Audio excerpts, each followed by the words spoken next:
Hello student, in this video we are going to discuss 12th problem from Kalyani publication book. So in this question you are required to prepare memorandum trading account as well as trading account because in this question GP rate is not given.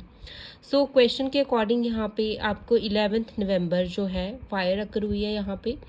So data आपको देखिए एक दिया 2020-21 का और एक दिया है 21-22 का. अब 20-21 का डाटा जो है इस डाटा के बेसिस पे हम बनाएंगे ट्रेडिंग अकाउंट और इस डाटा के बेसिस पे हम बनाएंगे मेमोरेंडम ट्रेडिंग अकाउंट. अब ये जो क्वेश्चन है this is abnormal items in the closing stock. So देखिए इस तरह के क्वेश्चंस में सबसे पहले ये जो आपको एडजस्टमेंट दे रखी है this is the adjustment regarding abnormal item.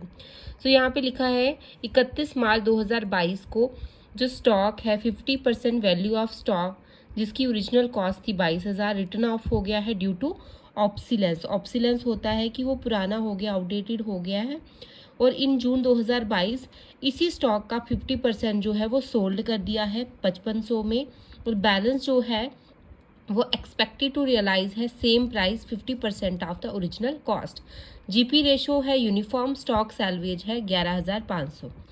So first of all abnormal item का हम यहाँ पे वर्किंग नोट बनाएंगे. तो 22,000 का 50% जो है वो राइट ऑफ कर दिया है क्लोजिंग स्टॉक से. सो क्लोजिंग स्टॉक जो गिवन है हमें वो है 2 लाख. तो इसमें जो राइट ऑफ किया होता है अमाउंट दोबारा से हम ऐड बैक करेंगे.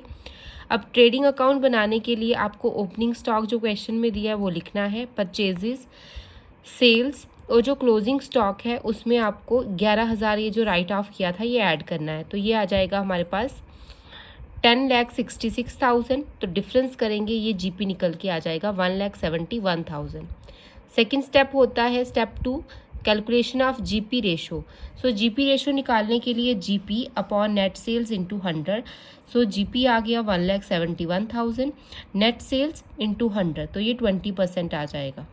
स्टेप थर्ड होगा हमारा मेमोरेंडम ट्रेडिंग अकाउंट जो कि 1 अप्रैल 2022 से 11 नवंबर 2022 तक बनेगा. अब यहाँ पे ओपनिंग स्टॉक आ जाएगा हमारे पास. टोटल जो ओपनिंग स्टॉक है वो है 2,11,000. तो हम इस तरीके से इसको लिखेंगे. 22,000 इसमें एबनॉर्मल आइटम है और डिफरेंस करके यहाँ पे लिखेंगे 1,89,000 आ जाएगा. उसके बाद परचेजेस जैसे दी हैं वैसे ही लिखेंगे.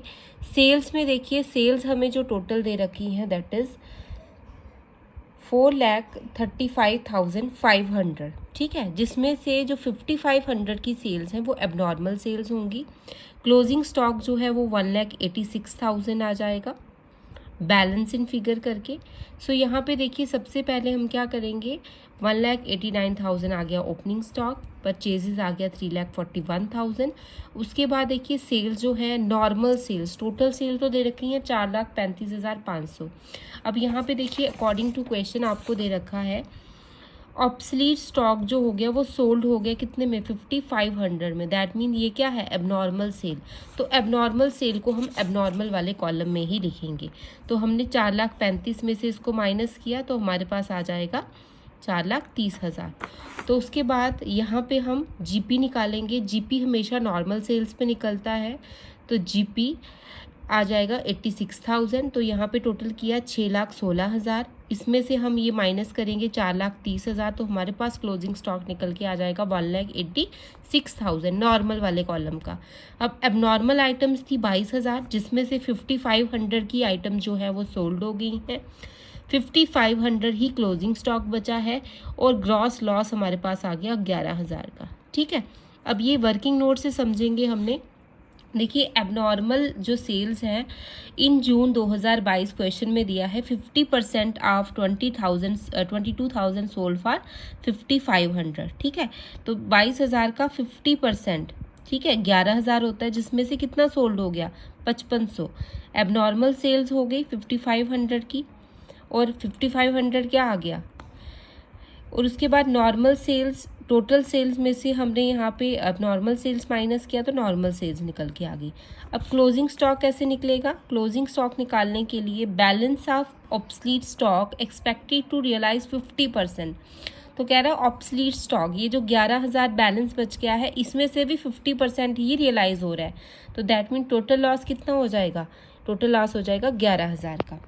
थर्ड हमने जो है यहाँ पे फोर्थ स्टेप है, हमें निकालना था computation of loss of stock in fire.